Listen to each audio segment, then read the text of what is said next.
Hola a todos, bienvenidos a Filosofía de Película, yo soy Oscar. Anuncié otro video para este fin de semana, pero tenía ganas de hablar de este tema desde hace un tiempo. El test de Bechdel es una estadística terriblemente mal hecha, y por esto la ignoré por mucho tiempo, me pareció falsa ciencia social. Hasta que me di cuenta que es un tema interesante precisamente por eso. Uno puede aprender mucho de cine viendo películas como The Room o Plan 9 del espacio exterior. Si evita cometer, identifica todos los errores que se cometieron en el rodaje de esas películas y evita cometerlos a todos, probablemente filme una obra maestra del cine. Del mismo modo, el test de Bechdel es muy educativo porque tiene todos los errores que se pueden cometer al confeccionar una estadística. Los cayeron en todos, no esquivaron uno. Y decía un grafiti escrito en el asiento de un colectivo: si no podés ser un ejemplo, al menos siempre podés ser una advertencia. Y desde este punto de vista, el test de Bechdel es un objeto de estudio muy interesante. El test parte de un diálogo que tienen dos personajes en una historieta, donde una de ellas dice que no ve ninguna película en donde no haya al menos una escena en donde dos mujeres hablen de algo entre sí, de algo que no sea un hombre. Eh, Se empezaron a confeccionar películas que pasaban el test de Bechdel, o sea, películas que tienen una escena donde dos mujeres hablen entre sí de algo que no sea un hombre. Y esto se ha convertido en el criterio estándar para hablar del sexismo en el cine. Um, Hay películas que figuran en unas listas y no figuran en otras, porque ¿qué es exactamente hablar acerca de un hombre? Dos hermanas que conversan acerca de su padre cuenta como hablar acerca de un hombre. Esto es, en algunas listas figuran, en otras listas no. Casi todas estas listas dicen, para mostrar que esa lista de películas demuestra que hay un sexismo en el cine, si el test hiciera al revés, seguramente todas las películas lo pasarían. O sea, toda película tendrían al menos una escena donde hay dos hombres hablando de algo entre sí, de algo que no sea una mujer. Y se han sacado películas que no pasaban al test, pero se dice que sería absurdo considerarlas sexistas. Por ejemplo, Los Últimos Jedi es famoso que no pasa el test de Bechdel. Y también se han incluido de modo honorario algunas que sí lo pasan. Por ejemplo, toda adaptación de La Doma de la Furia, toda adaptación cinematográfica, muestra a dos mujeres hablando entre sí de algo que no sea un hombre. Um, Vamos a repasar esto. Señalé 7 defectos principales, 7 errores mayúsculos que hay en el test de Bechdel. 1. Ambigüedad y vaguedad de los conceptos. ¿Qué es el sexismo? ¿Qué es hablar acerca de un hombre? Esto no es un asunto menor. No definen nunca cuál es el objeto de estudio, simplemente dan por sentado que hay una cosa llamada sexismo y nunca definen qué es exactamente hablar acerca de un hombre, que es, o sea, el criterio de clasificación, nunca está definido claramente. 2. Sobreinterpretar los datos. Se da por sentado que si una película no muestra a dos mujeres conversando entre sí acerca de algo que no sea un hombre, es porque los realizadores son sexistas, la película es sexista. ¿Y qué pasa si la película transcurre totalmente en adentro de un submarino de la Segunda Guerra Mundial? ¿Por qué esa película iba a mostrar a dos mujeres hablando entre sí de lo que sea? ¿Por qué iba a mostrar a dos mujeres esa película? Se sobreinterpretan los datos. Este es el segundo error. 3. No baraja otra interpretación alternativa de los mismos datos. Da por sentado, película que no muestra a dos mujeres hablando entre sí de algo que no sea un hombre, es una película sexista. Entonces, para, si en esta película sobre un submarino de la Segunda Guerra no hay dos mujeres hablando de nada, de lo que sea, ¿no será porque no había mujeres en los submarinos de la Segunda Guerra? No acepta hipótesis alternativa, no baraja otra interpretación posible de los datos. Salta de cabeza a una interpretación. 4. Presupone resultados e investigaciones que no se hicieron. Si se hiciera al revés, seguramente toda película pasaría el test. No, un momento. En ciencia no hay seguramente pasaría tal cosa. Hay, hicimos el experimento y observamos esto, o todavía no hicimos el experimento. No hay, si hiciéramos el experimento seguramente pasaría nada. En ciencia no hay seguramente nada. La ley de Goodhart. La ley de Goodhart dice que si un índice se convierte en un objetivo, deja de ser un buen índice. Y esto ha pasado con el test de Bechdel. Los estudios de Hollywood, sabiendo que va a haber gente con demasiado tiempo libre que se va a poner a fijar si su película pasa el test de Bechdel, acomodan los guiones para que pasen el test de Bechdel. Por ejemplo, en Inside Out hay un personaje que es la maestra de la niña Riley, que en el guión original iba a ser un hombre, pero personaje totalmente secundario y relevante. Lo convirtieron en una mujer para que haya dos mujeres hablando entre sí de algo que no sea un hombre. Porque si no, si ese personaje era un hombre, la película no pasaba el test. Esto es la ley de Goodhart. Como el indicador se convirtió en un objetivo, dejó de ser un buen indicador. Falacia ninguna escocés de verdad, que es ir cambiando la definición de los conceptos para ignorar los resultados que contradicen nuestra hipótesis. El sexismo no solo nunca se define con precisión, sino que la definición de lo que es sexista se va cambiando sobre la marcha. Primero nos dijeron que una película era sexista cuando no mostraba dos mujeres hablando entre sí de algo que no sea un hombre. Pero después nos dicen que películas que sí muestran a dos mujeres hablando entre sí de algo que no sea un hombre son sexistas y películas que no la muestran no lo son. Esto es la falacia ningún verdadero escocés, ningún escocés de verdad. Ok, podemos convertir los errores ahora sí en recomendaciones, pasar de lo que no hay que hacer a lo que hay que hacer. Por lo que podemos aprender del test de Bechdel, de todos los errores que cometió, es 1. Definí con precisión. 2. Extrapolar los resultados con suma cautela. No saltes a una interpretación de los datos, no le quieras hacer decir a los datos lo que los datos nos dicen. 3. Barajá otras hipótesis, discutí otras interpretaciones posibles. 4. No des nada por sentado. No, seguramente ocurriría tal cosa, no. No des nada por sentado. 5. Aceptar los resultados de tu investigación, por extraños que sean. El resultado que te sorprendió quiere decir dos cosas. Una, o que tu hipótesis original era falsa. O dos, hay algo en la realidad que te tomó desprevenido, que no era lo que pensabas que era. Y 6. Toma como objeto de investigación algo que sea espontáneo, que sea natural, que no esté posando para tu investigación, que no sea afectado por tu investigación. Supongamos que alguien quiere investigar el sexismo en el cine.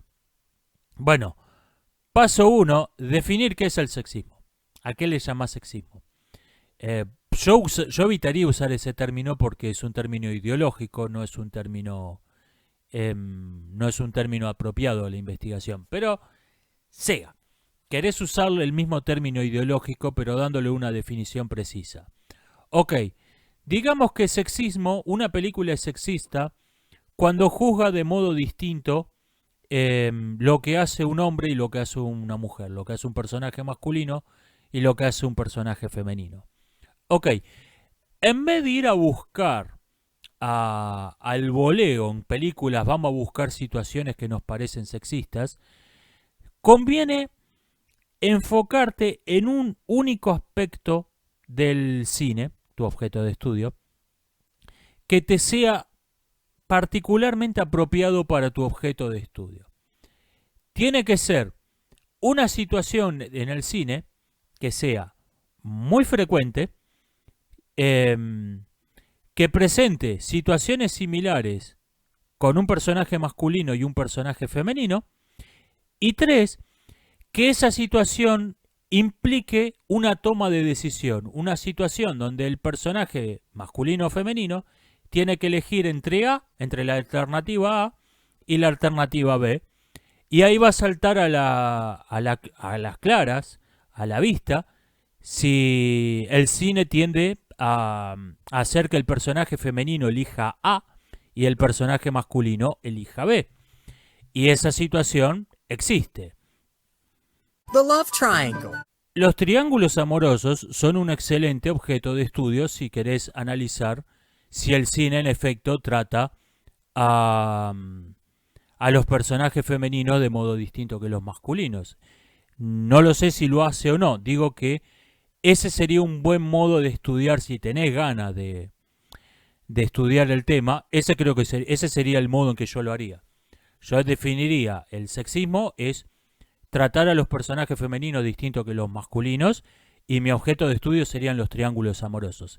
Descartaría todo el resto de si hay quién habla con quién. Ese sería mi objeto de estudio. Triángulos amorosos donde una mujer elige entre dos hombres, comparado con triángulos amorosos donde un hombre elige entre dos mujeres.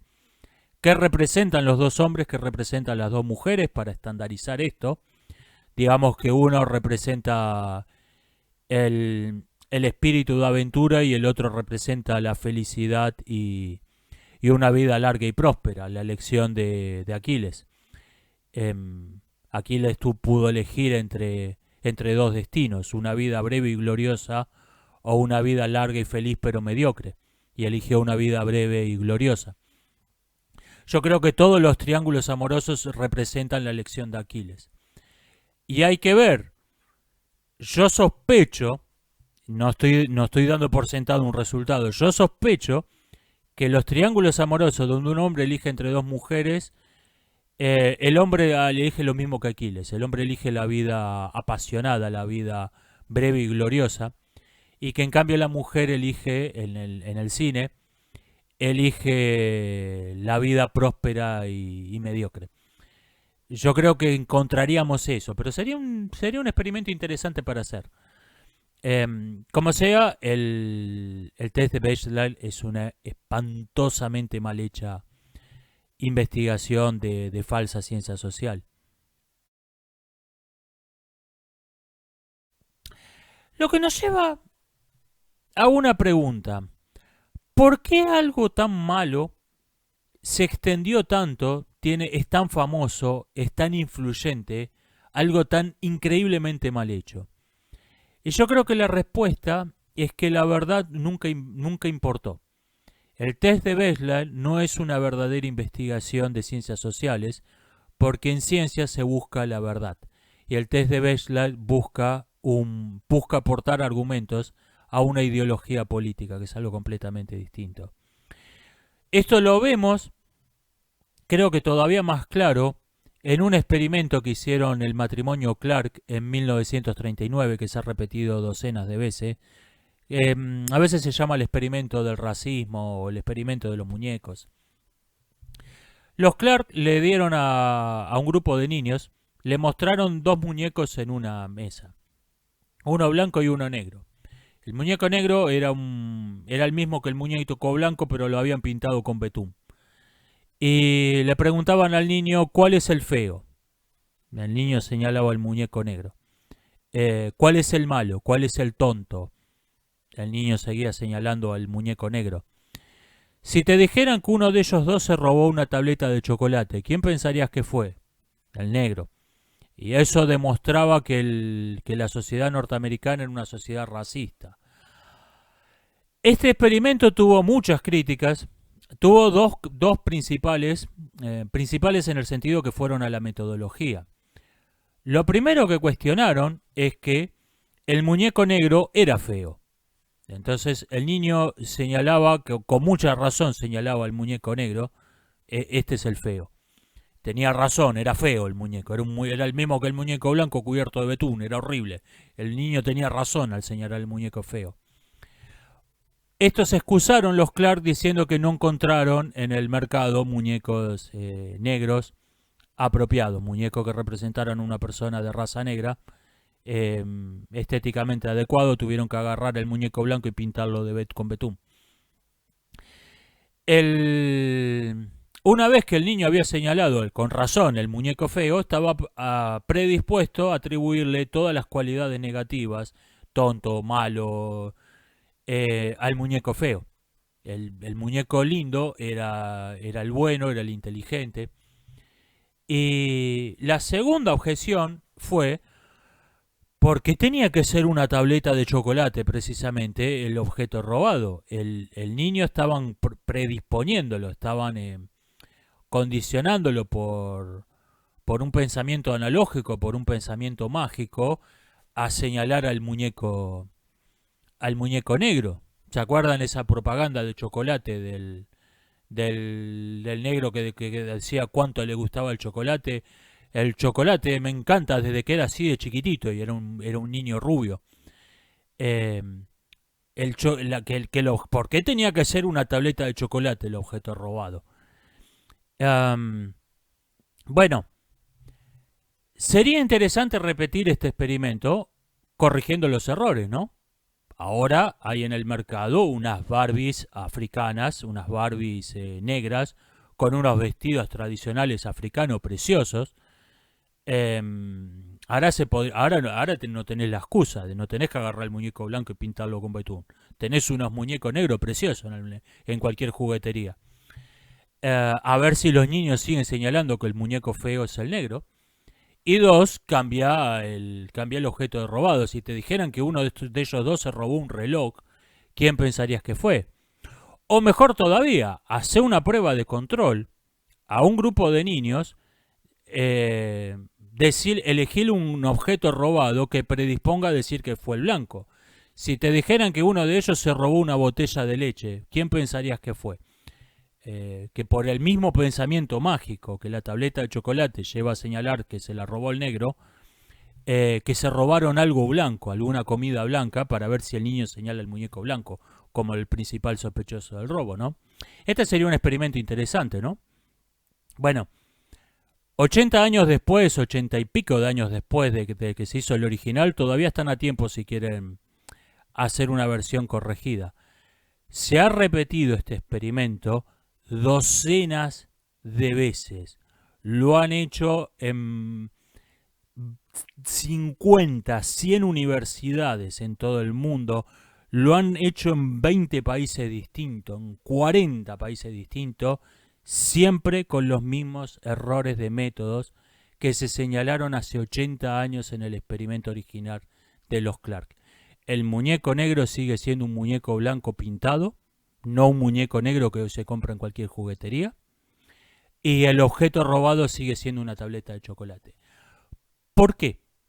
¿Por qué no se corrigen errores tan obvios? Respuesta, porque el objetivo de ese experimento no es la verdad.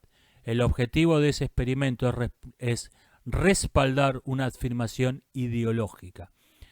Entonces, mientras que en un experimento de verdad vos corregís los errores que invalidaban el resultado de tu experimento original, ok, volví a hacer el mismo experimento pero corregí los errores que había cometido, ahora creo que el resultado ahora es valioso.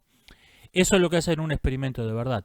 Pero como el objetivo donde lo que buscas es la verdad, donde lo que buscas es el conocimiento.